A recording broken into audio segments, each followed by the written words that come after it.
புதுச்சேரி தொழிலாளர் நீதிமன்றம் தினசரி செயல்பட வேண்டும் என ஒருங்கிணைந்த நீதிமன்றம் தலைமை நீதிபதிக்கு புதுச்சேரி அனைத்து தொழிற்சங்கங்கள் கோரிக்கை விடுத்துள்ளன.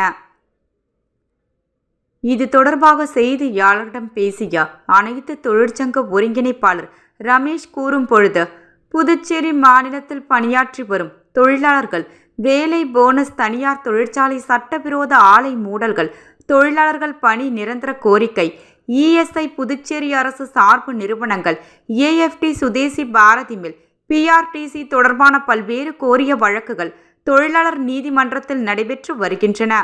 தொழிலாளர்களுக்காக தனியாக தொடங்கப்பட்ட புதுச்சேரி தொழிலாளர் நீதிமன்றத்தில் உரிய காலத்தில் வழக்குகள் முடிவதில்லை.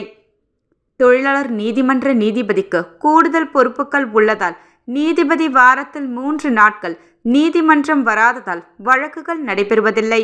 இதனால் வழக்குகள் நீண்ட நாட்களாக இழுத்தடிக்கப்படுகின்றது.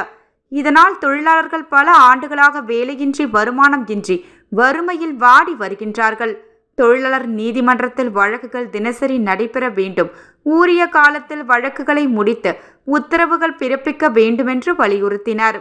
மேலும் 9ஆம் தேதி நடைபெறும் அகில இந்திய பொது வேலை நிறுத்த கோரிக்கைகள் வெற்றி பெற தங்களுடைய ஆதரவை தெரிவித்துக் கொள்வதாக கூறினார்.